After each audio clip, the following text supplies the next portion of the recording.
in the child's upbringing, it shows. And it will show in their quality of life, in their quality of person, in their quality of everything.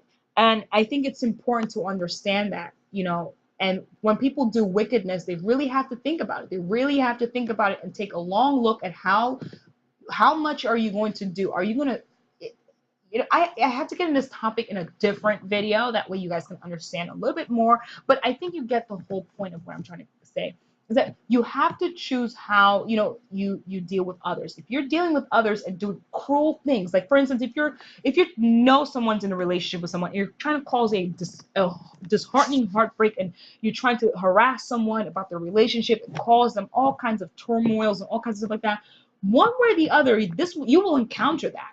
Maybe you might not encounter that. Maybe your children might encounter that. Something like that will occur for you eventually in your lifetime, where you'll be faced with those same issues of what you've done to someone in their past. So keep that in mind. Keep that in mind when you do evil to other people. And sometimes people, they don't even see that they do evil. They completely just pretend as if they do not understand at all what they did, or how they partook in something that has been done. They might not see it at all. They might just want to, they might be an authority figure and just point the finger and keep blaming, and not looking at their actions and what occurred to them or to whoever, okay, in their environment and or in their lives. And that's something that's going to be a challenge for a lot of us in our lifetime.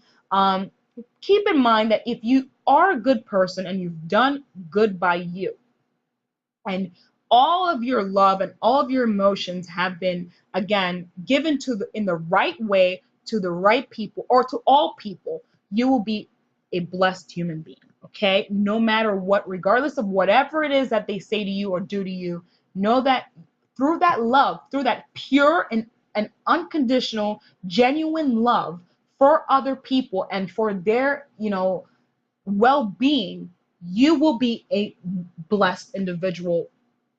Some way, somehow, God will allow you to have just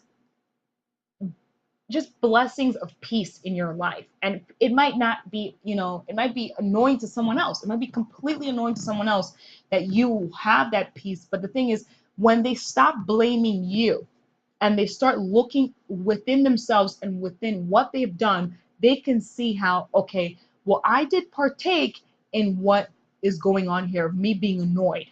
I would have never been annoyed if I didn't do all those things to that person. I would have never been annoyed if all this stuff, I didn't participate in all this stuff with harassing this person and breaking up their relationship and causing problems and hitting their car and whatever it is that people have done to you.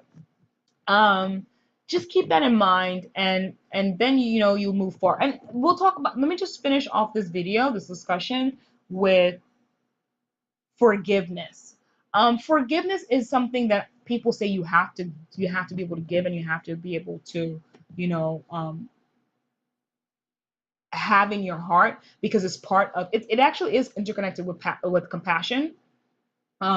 Forgiving someone, and being compassionate. Being compassionate is really humbling yourself on an equal level with that person. That way you can feel for them and they can feel for you. And if you're unable to forgive someone, it's because one person is not really humbling themselves and being compassionate whatsoever in your sorrow, your pain that they've inflicted on you in your life. They're insisting and persisting on harassing and being tedious with the harassment toward you, but they're not seeing that within your pain and sorrow that they've caused you with their co-conspirators for a very long time, for a very long period of time, that they have caused a lot of pain toward you. They're expecting you to completely forget and bypass your pain and focus on their pain, whatever it is that they're complaining about or in pain for. And I'm not saying that some people are not, they don't have legitimate reasons to be in pain or to feel sorrowful for themselves. But if they are not aware, you partake in some of your pain as well. For instance, if you're in a negative relationship and you're staying in a negative relationship and you know it's not doing anything good for you and you know it's causing you pain, that's you partaking.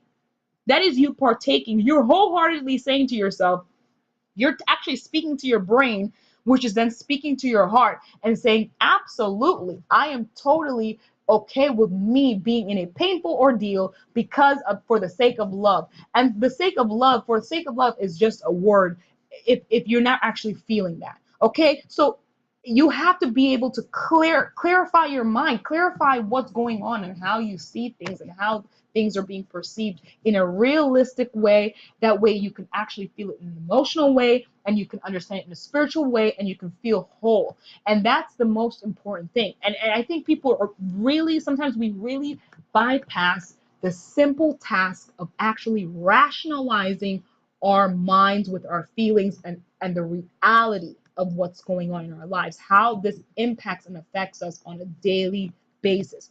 There's some sort of delusion that's going on with that interconnection. And I think it's important to really understand that, that way you can then forgive or then receive forgiveness. And that is the most important thing, I believe, in this lifetime. That some of the most important lessons we're going to have to all learn eventually. If you haven't learned them yet, you will eventually learn them. It might seem as if life goes, one way. It might be sorrowful in the first half of your life, and it might be just joyous in the next half of your life, and it could go vice versa as well. But also remember, you are partaking in your own life. So if you're not partaking in all things good, you cannot point the blame at anyone else. So if you know yourself and you know that you are choosing all the time to partake in all good, and someone's inflicting bad in your life and just persistently coming and attacking your life, and they are claiming to be innocent victims of their own doing in your life, then you have to step away from these individuals and say, you know what? I'm closed off to forgiveness because there's no absolutely no understanding coming from you. And I feel like only God can help you understand yourself, because I'm not your teacher, I'm not your leader. The only person that can lead and teach you is yourself from your own partaking in life. You can actually teach yourself in life, okay? It might seem like people might not understand you. Again, if someone, I know people judge people who are, they might say that someone is, mentally retarded or something like that. Those individuals, they're able to really feel a lot in their lifetime, because they just cannot, just because they cannot express their emotion doesn't mean their brains are not functioning. And it might be functioning in a different way. It might be, confusing to someone else, but it might, there might be an actual pattern there of consistent, knowledge or emotion or thought in their mind. Okay. So they might have their own mechanism of how their brain actually is configured. And it takes time, patience, compassion, and diligence to sit there and understand, and to then get the information needed, to that way that person's actual day-to-day life can be a lot more, pleasant and fun and pure and innocent. And that is the most important thing, is to really have time to understand. And people don't do that. They just judge. They just pass judgment, and they don't realize that sometimes people can judge them, and it could be harsh. And when people are judging them, they don't like that. They don't, it doesn't feel comfortable, but it's more comfortable for them to pass it, and it's so uncomfortable for them to receive it. For me, if someone judges me, I can take it because I know what I have done and I know what I am doing. So if someone's telling me something that's completely foreign to what I know I've done, there's nothing that I could do to them or tell them, to change their mind. They're just going to say what they have to say to me, and I'm going to receive and accept what they're going to say to me, and I'm going to hope that they can see how if they're claiming anything about me, it's because they have partaken in something that has to do with me. Okay, if they don't like me and they're claiming something negative about me, it might be that they've done something that they don't want to accept in my life. Okay, they've somehow been a part of my life somehow, whether it was on purpose or whether it was, by accident, that they wanted to partake in my life, but they chose to be around me in my presence and to partake in my life some way or somehow, whether it was, again, through stalking, through harassing, through any kind of way. They partook in my life, and they've caused a problem, and now they're pointing blame towards me. So that blame that they're pointing, I can only receive it and accept it and say, I know my whereabouts. I want to know where were your whereabouts, okay? Were you involving in yourself in my life in some kind of way, whether it was through stalking or through any kind of way? Because if that is the case, I think it's better to, figure out why you did that before you come over here expecting anything from me. Okay, and whoever helped you and conspired with you, I hope they can also bring you that peace of mind that you're needing. That way, you're not really upset with yourself because you're not getting the answers or some sort of reaction that you'd like. Okay, and that's what I have for you guys. I hope this discussion helped.